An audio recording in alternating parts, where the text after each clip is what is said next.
Hey there, everyone. Thank you for joining me for this episode of Keeping the Real in Real Estate. I'm Tricia Farin, your trusted realtor here from William Ravis in Newtown, bringing you insight into what actually is happening in the real estate market as I experience it each day. Well, just like many other industries, the month of August is extremely quiet. Of course, transactions still occurred, but the energy and buzz was definitely muted. I would call, people wouldn't get back to me. There were so many people on vacation. I just kind of used it as a time to get myself organized and get myself ready for the fall market.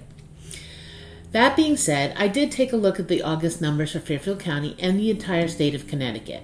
And currently we have 2.5 months of supply of inventory in the county and in the state just under 2 months. Now, what does that mean? Well, it indicates how long it takes for the houses that are on the market right now to be sold, given the current sales pace. And let me tell you, that is not a lot of inventory.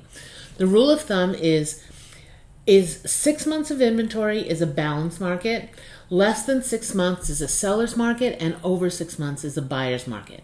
So you could see that between 2 and 2.5 months of supply, why now it's great to be a seller, especially if you're an investor who has properties that you've been holding on to for passive income. The incremental gain that you may be receiving due to higher rent rates doesn't even compare to what you would be receiving as if you sold. And if you use a 1031 exchange, you can reinvest into another property and avoid hefty capital gains taxes. If you're interested in this, reach out to me. I've done it before and was able to get an incredibly beautiful new piece of property, way more expensive than I would have been able to afford if I wasn't able to do this 1031 exchange. It's tricky. You have to have proper timing and the planets need to align, but it happens all the time. And there are some other opportunity zone programs that are out there where you can roll your investment into if you're looking to expand into those areas. Give me a call and we can talk about that. Overall, the demand for houses in Fairfield County has been soaring. And the reason why is because businesses in New York are now starting to really strong arm their employees and say you have to come back to the office. Not everything is going to be remote, not for 100% of the time anyway.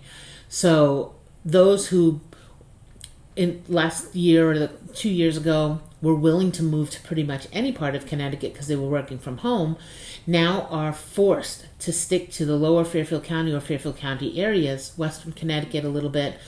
It depends if they're commuting into the city or into the Bronx. There are still some, believe it or not, who are still trying to commute to Brooklyn. But they just don't want to live there. So they're trying to move to Connecticut, and it's been very difficult. There are certainly not enough properties that are available for people who are moving into the state, and they're so expensive that it's price prohibitive for many. And so they're not sure what they can do. They're considering Westchester, but the prices are also elevated, plus the taxes are even higher, making it just not affordable at all. So they, I look at them and it's like very difficult. And many times they are reducing their desires for what they want to keep to that geography that they need and to a certain price point. I mean, I have a family of 8 who are actually considering a 2-bedroom condo, and just so that they could stay in that Stamford area. So, that's making it very, very, very difficult for the demand of any housing that comes on. Those houses, they just go really, really quickly. Of course, the low inventory is resulting in overall less unit sales. And you're going to hear that in the media all the time. They're saying, the housing market's in a slump and sales are down. I mean, of course sales are down. There's no inventory. I mean, I have 14 buyers that I'm looking for various types of properties, and I've exhausted everything. And some need to move very quickly for other circumstances. And I can't miraculously find houses to put on the market, although I'm trying. It's a waiting game, and you have to be the first at the line to present your best situation and hope that you get picked. It's very, very challenging. So with nothing to sell, we're seeing that sales are down about 25 to 28%. However, where the demand where it is, it is actually not surprising to see that the average sold price in Fairfield County is just over 1.1 million. Think about that. The average house is over 1.1 million in the entire county. Now, obviously, there's going to be swings to either side of that, but that's the average. Back in 2010, the average was about 500,000. So it is really a huge increase. The average for the entire state is 579,000, just over that. And that's a considerable difference. So you can see why buyers are having such a tough time staying in the county.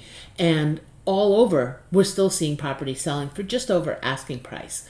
I think what's happening is that agents are getting smart in the way they're pricing the homes, and appraisers are also staying close to what that offer price or that accepted offer is.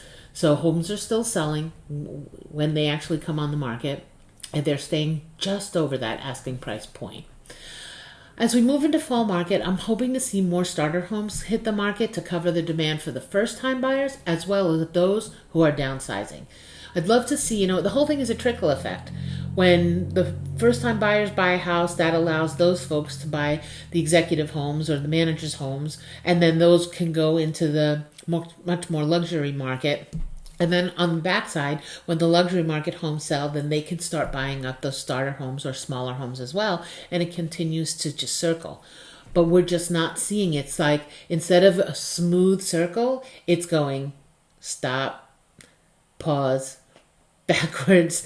And it's not smooth, and there's not that continual sequence of transactions going on.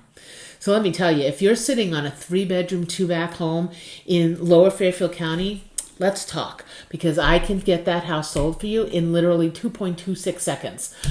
Not really, but close. And I have a ton of buyers who, in some cases, you don't even have to hit the market. You could do what's called a pocket listing and not even have anybody rummaging through your house, because there's plenty of people who are willing to go off market and try to strike a deal. So thank you for tuning in. Until next time, if you have any questions, of course, reach out to me. I'd love to be able to just talk about real estate, but I look forward to seeing you, and thank you for watching Keeping the Real in Real Estate.